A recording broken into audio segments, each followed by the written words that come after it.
Tonight, welcome to TV47 Prime. Now tonight in our discussion, healthcare on the brink, we examine what is driving the crisis, its impact on patients and healthcare workers, and what it will take to restore confidence in the country's healthcare system. I'm Peter Kamau. Our side interpreter is Catherine Simaloi. Let's get started.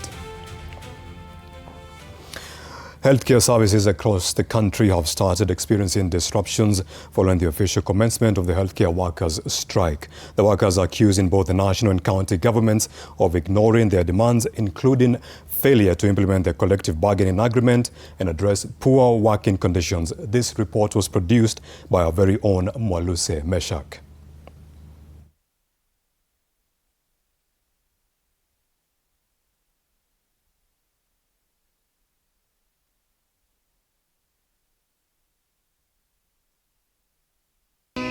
The National Union of Nurses says the national government and county governments have failed to honor commitments made to healthcare workers since 2017, triggering renewed industrial action across the country. In Turkana County, patients have missed essential services at public hospitals, with some forced to seek treatment in private facilities. County Executive for Health, Dr. Joseph Epem, says the county government has put measures in place to maintain critical services, while urging residents to register under the Social Health Authority (SHA). Be rest assured that any critical patient will be catered for. A similar situation has been reported in Homa Bay, where nurses joined the nationwide strike, demanding the implementation of the collective bargaining agreement, adherence to career progression guidelines, and the recruitment of more healthcare workers. I can say without iota of doubt that level 2 and 3 and 4 health facilities have been closed. In Nandi County, clinical officers staged demonstrations over delays in implementing the 2026 CBA and what they termed inadequate medical insurance coverage. They warned that public health services would continue to be affected until their grievances are addressed through meaningful engagement with the authorities. We are here in solidarity to request the county government of Nandi to hear our pleas. Most of the cases have not been addressed. In Bungoma County, patients have been left stranded in hospital wards with limited medical attention as healthcare workers continue with the strike.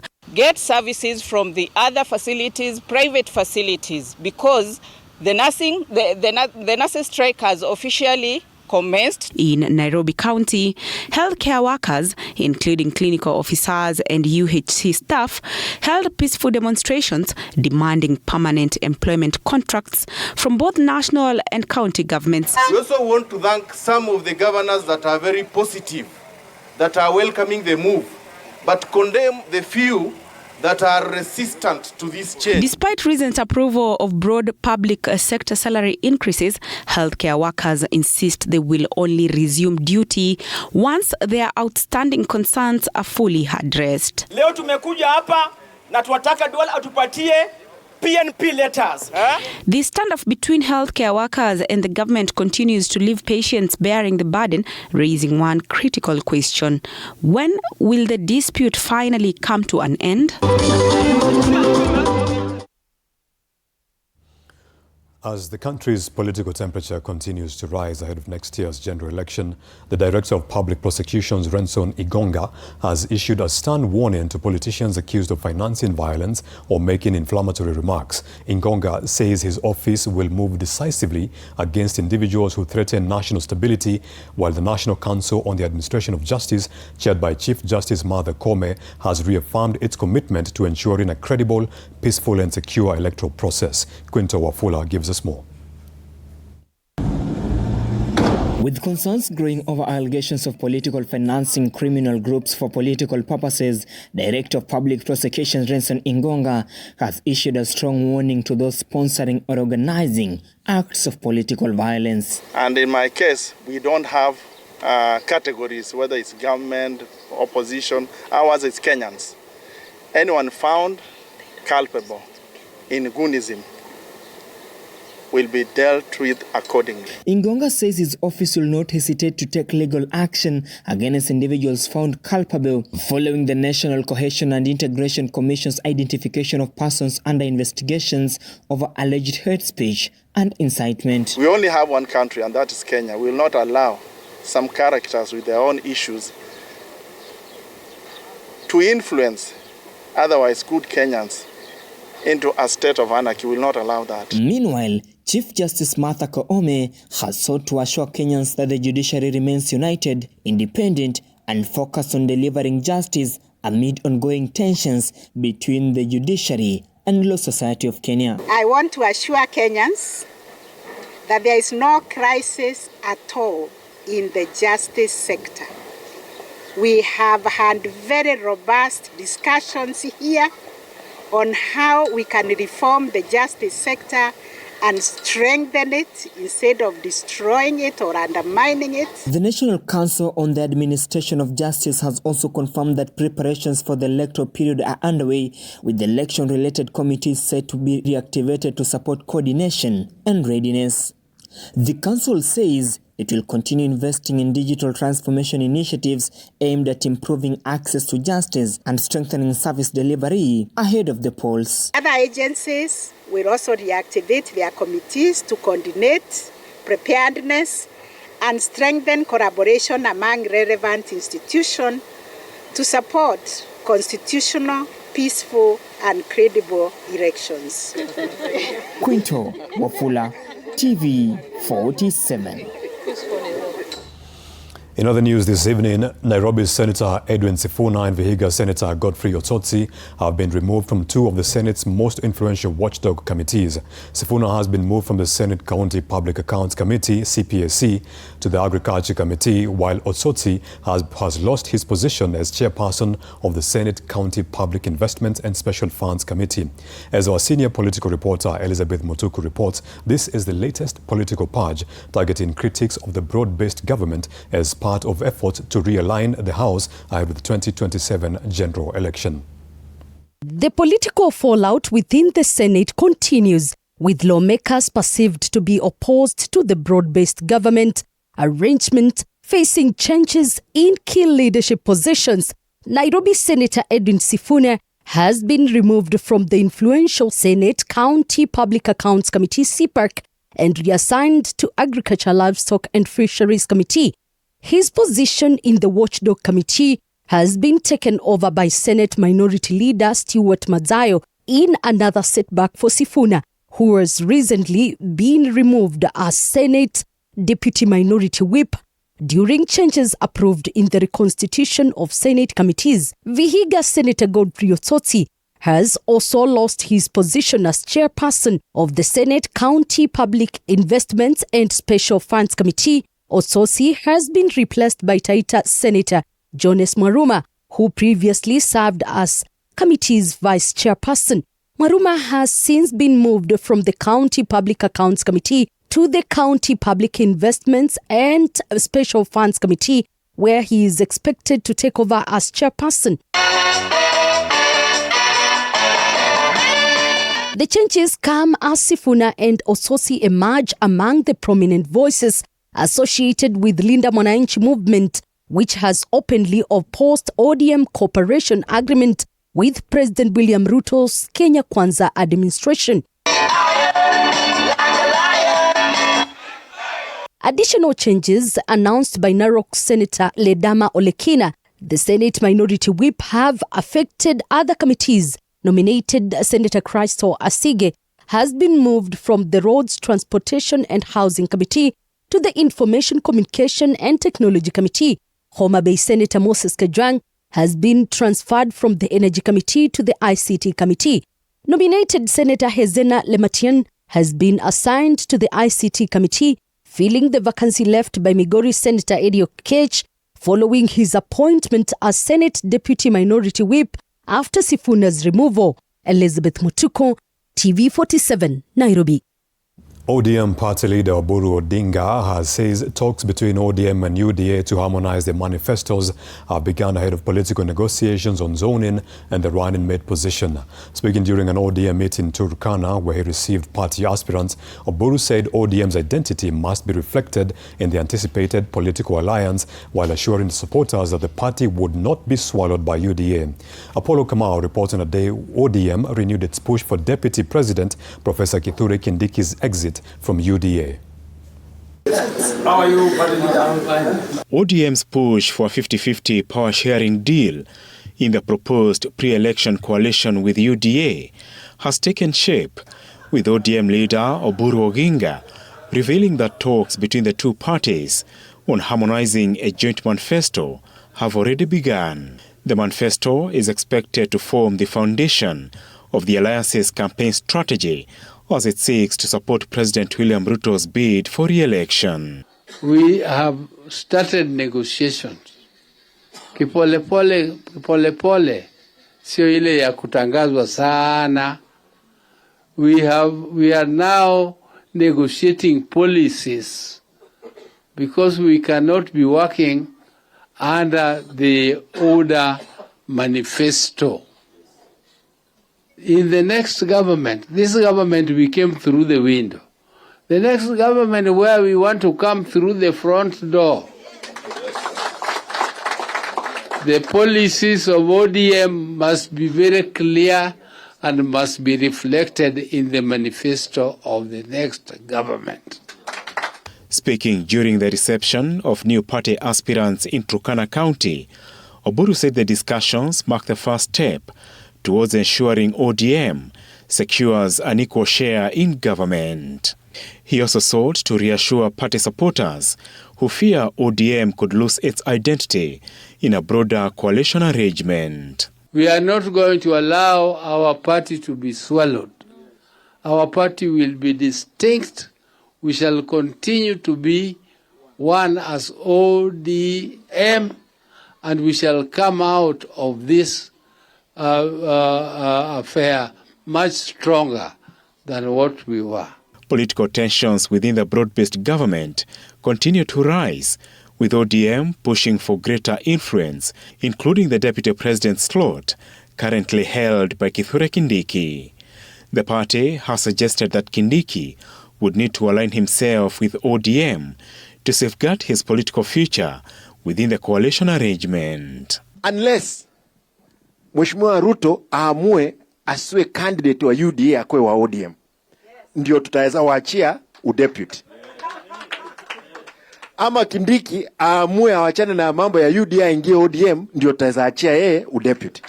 Lakini as long as wote ni UDA, mmoja lazima atabaki, mwingine tunaenda naye. ODM is also pushing for the zoning of its traditional strongholds in the anticipated deal, seeking to prevent coalition partners from fielding competing candidates in areas considered party bases.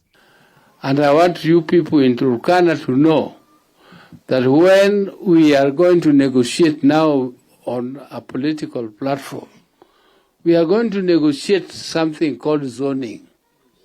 But that zoning, we are going to insist that Turkana is an ODM zone. Apollo Kamau, TV47. Still on matters politics, DCP party leader Rigathi Gachagua has received a number of political leaders who have defected from the ruling party UDA to join DCP.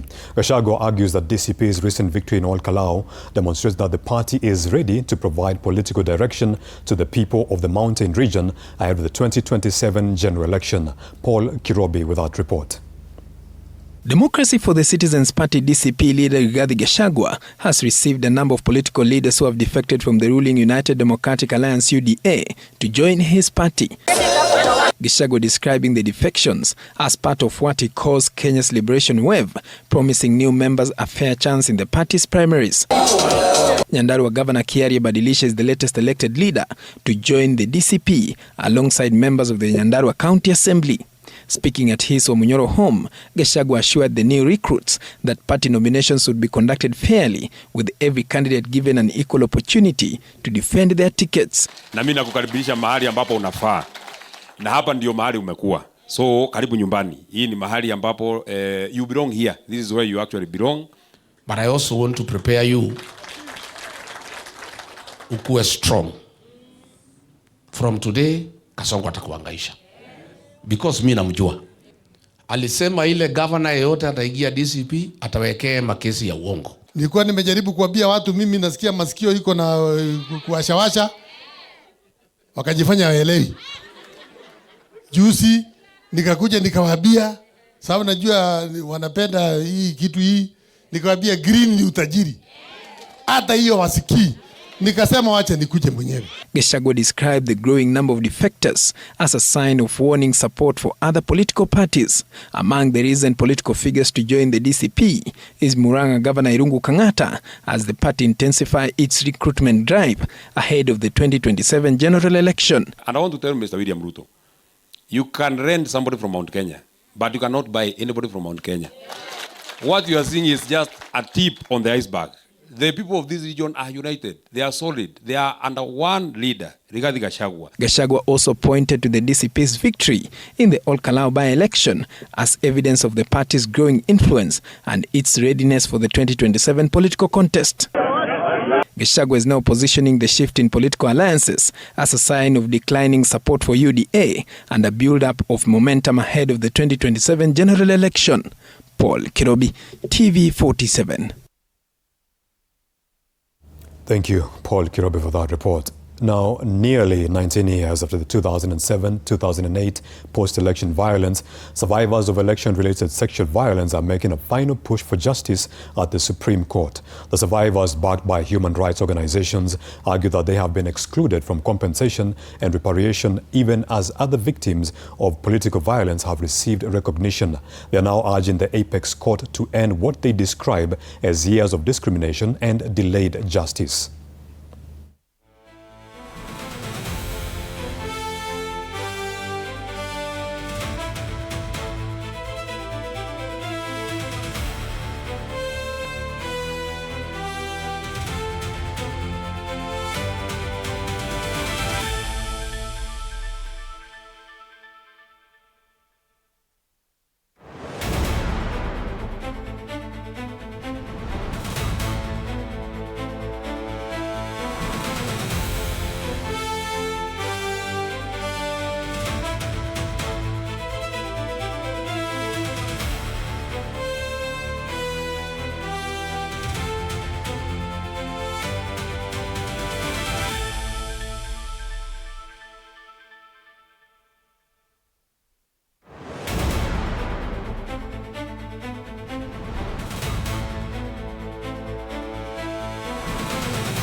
A family in Kelelwa village, Mogotio constituency, Baringo County, is demanding justice after a father and his 13-year-old son were allegedly attacked with machetes by their relative, a police officer who was reportedly accompanied by his nephew.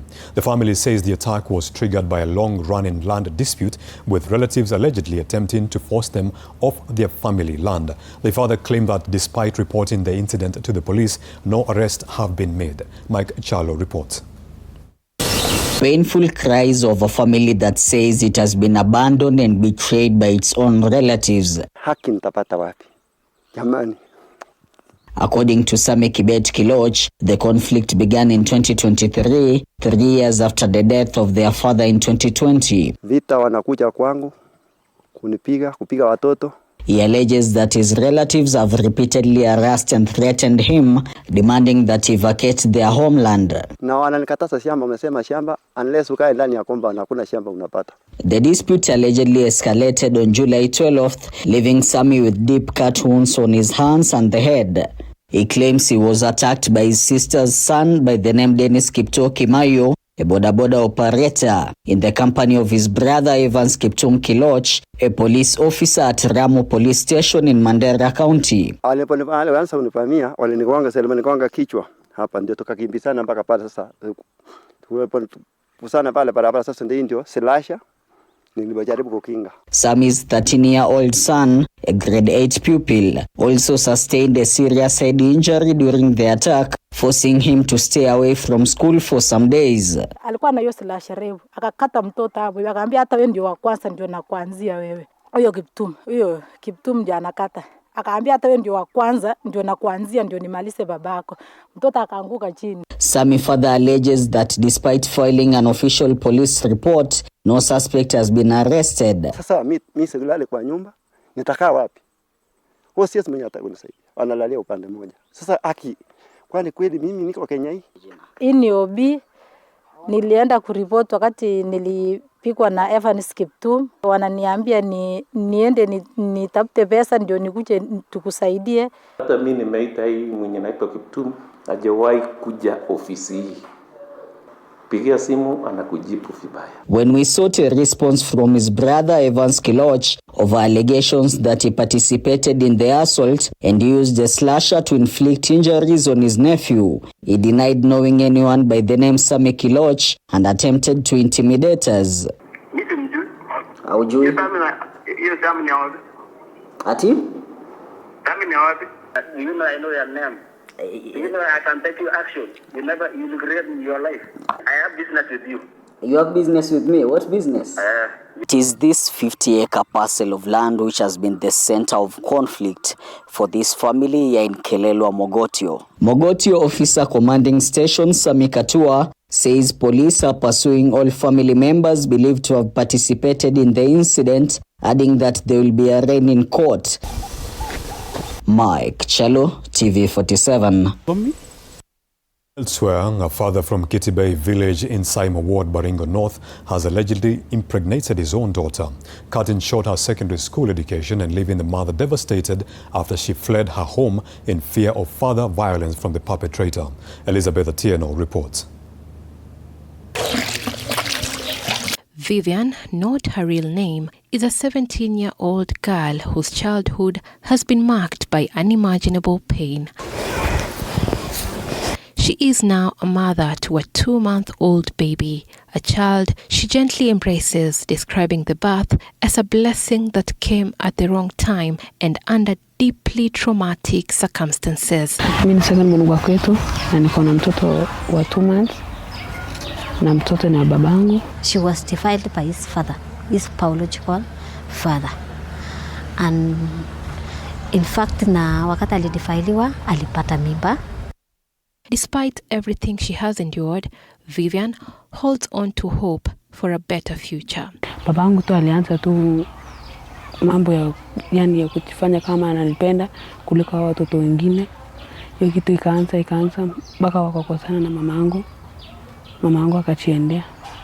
For Vivian's mother, every step through her home and village brings back painful memories. She recalls how her husband began developing an inappropriate relationship with their daughter, raising concerns that prompted her to seek intervention from village elders, but her pleas, she says, were ignored. Badala ya mtu kuchunga mtoto kujua ameamua kunifukuza, badala ya kuchunga watoto na kulea, anaanza kutia mimba. When she later confronted her estranged husband, she alleges she was threatened, forcing her to flee their matrimonial home in search of safety. Tunalala usiku, kifika usiku, baba anaendea room ya watoto. Kimuuliza unaenda nini, anasema nilienda kufunika watoto. Nikamjaribu kumuuliza kwani unaenda kufunika watoto wakubwa, mtu mwenye akokota secondary na unaenda kufunika yeye. Anaanza kunitishia maisha. The shocking incident has sent waves of concern through Kitebei village, with the alleged perpetrator fleeing and leaving behind his other children. Baringo North OCPD Robert Odongo says police are pursuing the suspect who remains at large. We thought home is the safest place for our girls, and at this point in time as we speak, home is no longer safe for our girls. We condemn that act. Imekuwa mingi sana na zingine hata zinakuwa unreported. Zingine hata wanafanya kwa kangaroo courts and that is the biggest challenge now happening in Baringo North. Vivian is currently staying at a safe house where she continues to receive support. Her greatest wish now is to see justice served and to turn to the classroom as she fights to reclaim the education and future she was forced to put on hold. Elizabeth Atieno, TV47. Questions continue to emerge over the political future of Deputy President Kithure Kindiki as mixed reactions greet reports of shifting alliances within the Kenya Kwanza administration. While some leaders from the Mount Kenya East region have downplayed the speculation, others insist there is no cause for alarm. The debate comes as ODM leaders reaffirm their support for the government's broad-based arrangement, adding a new dimension to the political conversation ahead of the 2027 general election. Josh Onsare with that report. The silence of some political leaders from Mount Kenya East over speculation surrounding Deputy President Kithure Kindiki's political future has continued to fuel debate, with some now pushing back against claims that they have remained quiet on the matter. Meru people have the only organization that went to Lancaster House Conference, the Joricheke. We wait, we listen, we evaluate, and then we comment when it is absolutely necessary. So we don't make noise for the sake of making noise. For us in Mount Kenya East, we feel and we still hold the position that the position of the Deputy President, and especially Professor Kithure Kindiki, is safe, is not being targeted, and that he continues discharging his duties from day to day. And therefore, we do not feel it's necessary to talk now. Tharaka Member of Parliament Gitonga Murugara has dismissed reports on possible political realignments as mere speculation, saying they do not represent the true picture of the political landscape ahead of the 2027 general election. Can I assure you, like I'm looking at this paper that wrote yesterday, that the powers of the Deputy President have been capped, which is not true. Sincerely speaking, they surely took up matters, mixed them together, and they said now he has lost some of the portfolio. The Deputy President, in his role in the intergovernmental relations, it's purely to chair what is known as Intergovernmental Budget and Economic Council. Meanwhile, a section of ODM leaders led by Mombasa Governor and ODM Deputy Party Leader Abdul Swamad Nasri has also downplayed claims of uncertainty surrounding Deputy President Kithure Kindiki's position in government. Meona magazeti, ma-TV, big headlines. Oh, the Deputy President is being done this and devolution is going to be able to die. Surely, I think it is important. Stop creating havoc when havoc is not there. Havoc will be created by the amount of people who will be registering to be voters in 2027. Ukweli uweze kujitambua hapo. I've not heard of, any resolution to replace him as the running mate of, President Ruto as we go into the next elections. He's doing very well. He came in after we impeached Deputy President Gachagua. Speculation over Kindiki's political future intensified after Matungulu Member of Parliament Stephen Mule suggested that emerging shifts within the Kenya Kwanza administration could affect the Deputy President's position. Mule challenged Kindiki to take note of the changing political mood in the country. Ukiona mwenzako amenyolewa, chako kitie maji. Bwana Kindiki, tia kichwa yako maji. The remarks have added to the ongoing debate over the evolving relationship between President William Ruto and ODM, with political observers watching closely to see whether the continued cooperation between two sides could influence Kenya's political landscape ahead of the 2027 general election. Josh Onsare, TV47, Nairobi.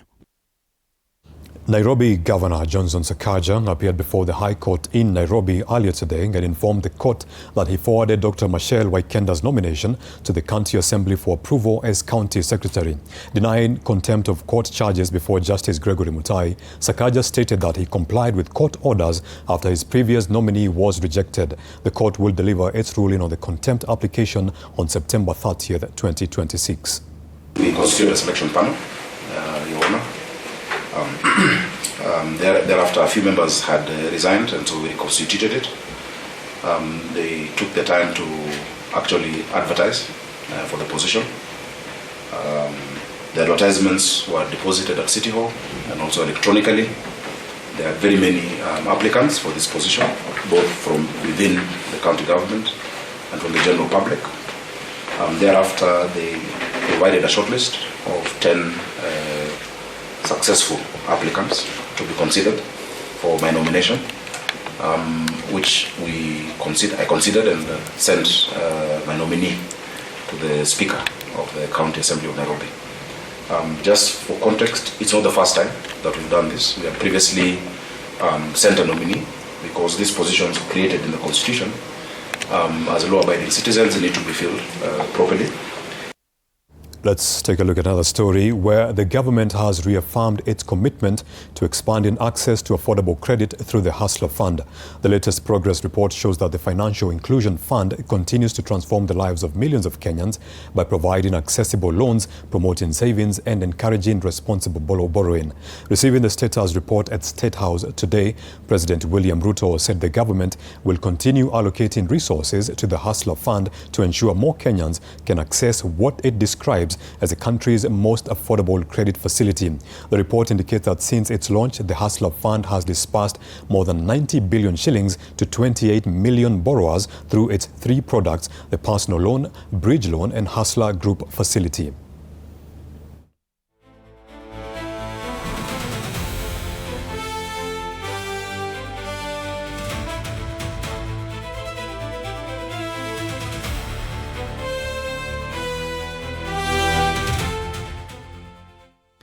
As Kenya intensifies efforts to eliminate viral diseases as public health threat, health experts say sustained public awareness, expanded screening services, improved laboratory capacity, and affordable treatment will be critical to achieving that goal. An Egypt-based medical technology company has expanded into Kenya, introducing advanced molecular diagnostic machines to improve the detection and management of the viral diseases. The equipment can detect viruses with an accuracy of over 90% while also measuring a patient's viral load, enabling clinicians to make better treatment decisions.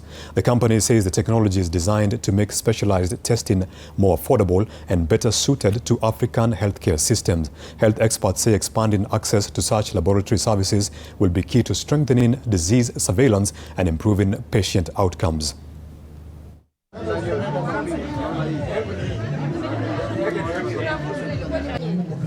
Shortage that was seen for COVID testing was actually seen for other diseases, hepatitis, HIV, tuberculosis, and the entire continent relied on imported tests. So this is why we started Remedy. We started Remedy because we wanted to localize the manufacturing of complex molecular diagnostics. But because we come from an R&D background and because we are academics at heart, we wanted to innovate and make these tests more suitable for the environments that we operate in. So hot climates, shortage in electricity, and of course make the end test much more affordable. Hepatitis is one of the diseases that has killed a lot of people, 1.3 million just in 2024. So we can be able to reduce this infection to completion. That's why we are doing the mass testing, so that for those who even feeling they are okay and they don't have any sign, can also test positive. And we can also save and salvage them before the progression of the disease. Test, it will save the lives, and in Iqbal we found this the best way to save the lives, and we need to be part of that effort. So we did our agreement partnership with Remedy. This is the first factory in Africa. Let's pause for a short commercial break. When we come back, we look at what is happening in the world of business. See you shortly.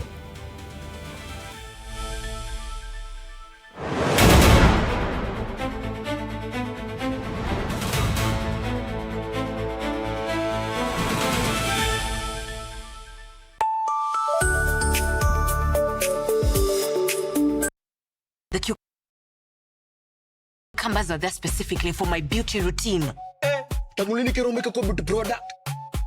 Na ameenda. Tunafaa tukuwe na logo yetu. Like, si ni brand already. You won't entertain divas. No. I'm not dealing with a man child. Amazing. Nishapenda hii energy. Sundays at 8:30 p.m. on TV47. Saturday at 8:30 p.m.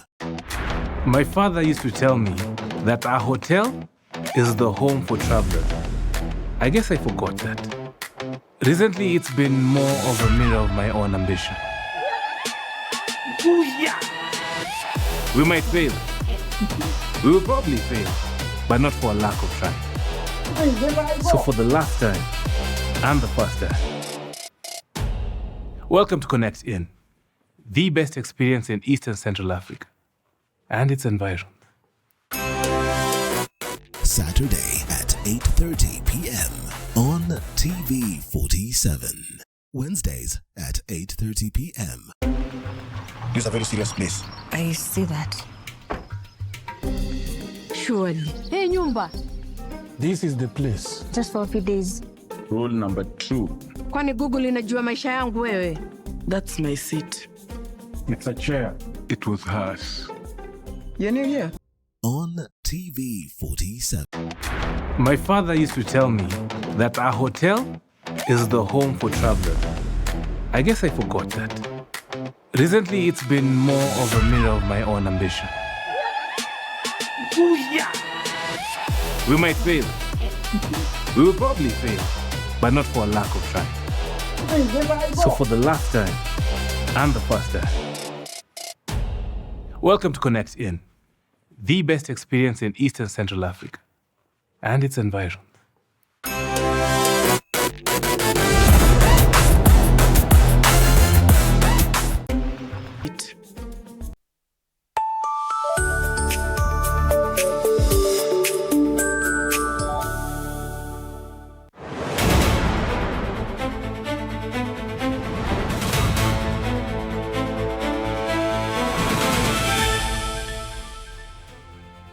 Welcome back. You're watching TV47 Prime. It's time for business news. Kenya Revenue Authority's Customs and Border Control Department collected 988.78 billion Kenya shillings in the 2025-2026 financial year, exceeding its revenue target of 980.79 billion shillings with a performance rate of 100.8%. The collections marked a 12.4% increase from the previous year, driven by higher cargo volumes, stronger compliance measures, technology adoption, and improved risk management. Customs also recorded its highest ever monthly revenue collection in June 2020.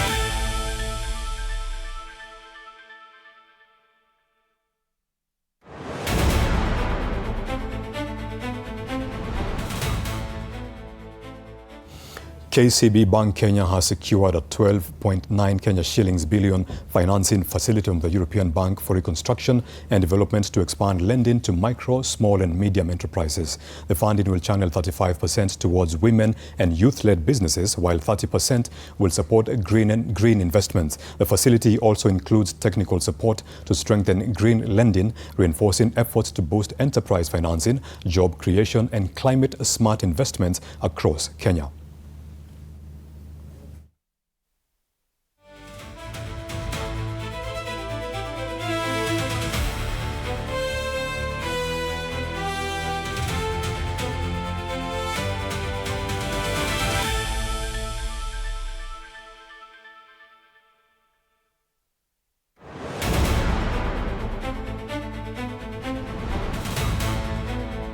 Elsewhere, smallholder dairy farmers are set to gain improved access to structured markets and financial services through a new digital initiative targeting producers across Central, Rift Valley and Western Kenya.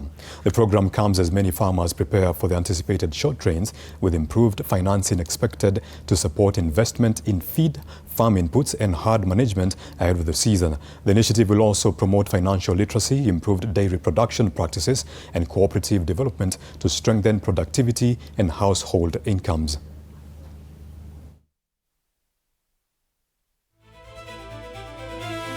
Access to credit has been a big and a huge challenge for farmers. Why?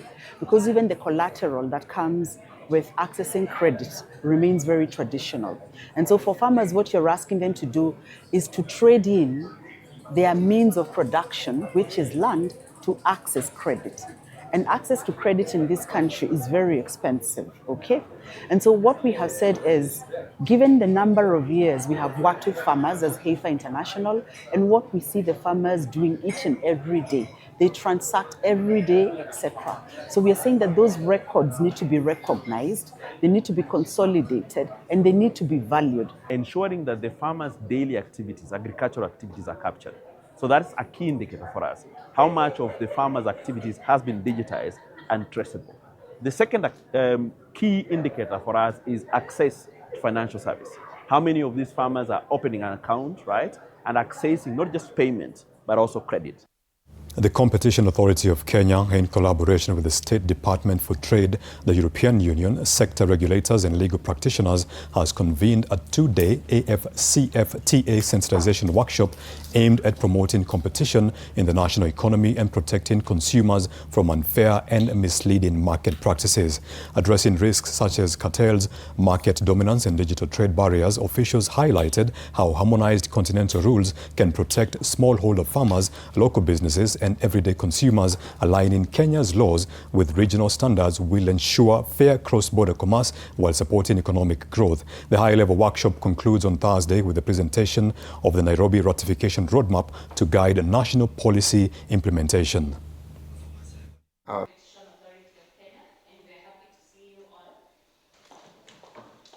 years, the conversation around the AFCFTA has centered on negotiations, protocols, tariff schedules, rules of origin, and legal frameworks. That work remains important, but the continent is now entering a different phase. The question is no longer whether the AFCFTA exists. It is how businesses, including micro, small, and medium enterprises, can maximize their benefits. Open borders without credible competition rules risk becoming pathways for collusion, abuse of dominance, and predatory cross-border conduct that negate the gains we set out to unlock by having AFCFTA competition protocol. We will close by working together to shape the Nairobi ratification roadmap, a practical set of priority action, responsible institution, and realistic timelines to guide the next steps.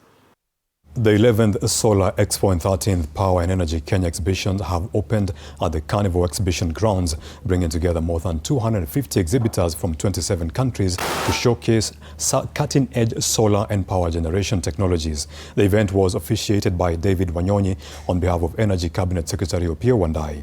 The three-day exhibition positions Kenya as East Africa's premier energy hub, with organizers emphasizing that the platform will boost investment, foster strategic partnerships, and drive regional clean energy innovation.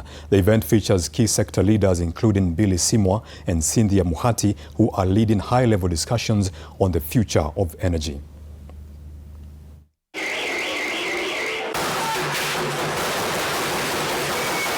Besides lighting, we also want to improve ourselves economically. So we are telling Kenyans, we are telling our fellow Kenyans, we are telling the communities, let's not only focus on lighting, but let's see what this lighting and other products that come within the space can be able to help us to move to the next level. Investments in geothermal, wind, hydro, and solar energy continue to strengthen energy security while supporting our commitment to sustainable development. We are really focusing on moving away from the diesel, and then now, eventually, we will be offering purely renewable solution. That is solar hybrid solution.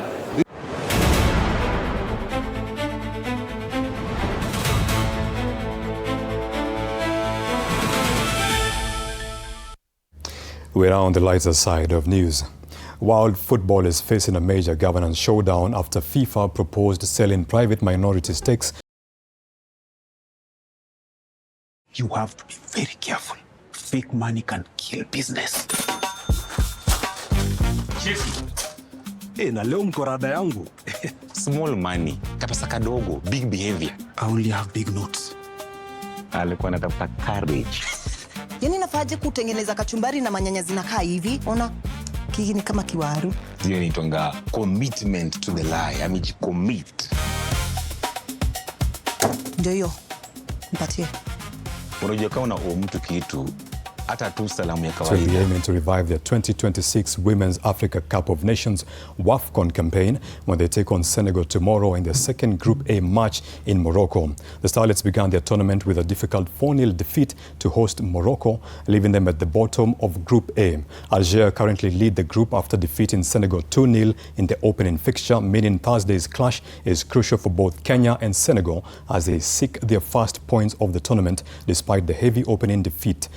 Heavy opening defeat, Harambee Starlets head coach Berlin Odemba remains optimistic about the side's chances against Senegal.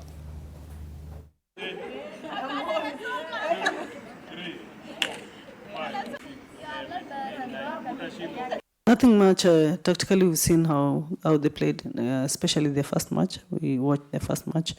As I said earlier, they're a physical side, but we are ready. We can match them. We're expecting an entertaining match because Senegal are also looking forward to win their first match. Same to us. We know it's not going to be easy, but we are going to put a fight. We are working more on composure of the players. Tomorrow is the most important game for us. We don't want anything else but maximum 3 points, so we have the confidence to win the game. Elsewhere, Kenya's baseball future is taking center stage on the global scene as 5 young players depart for Japan to represent the country at the 32nd World Children's Baseball Fair. The team, comprising 3 boys and 2 girls aged between 10 and 11 years, will join participants from 11 nations in a week-long program featuring elite coaching clinics led by World Baseball Softball Confederation coaches. The players will also take part in cultural exchange activities and build friendships through sport. The fair runs from tomorrow until the 7th of next month. You bought, so I think that's all, parents. Coaches. Very good collaboration with the Japanese community. In 2022, we signed a memorandum of understanding with the Japan Africa Baseball Softball Foundation, and this year, 2026, we are collaborating with the World Children's Baseball Fair. You know how the first world countries run their baseball activities, and how they instill discipline, teamwork, and all those things that a sports person should learn.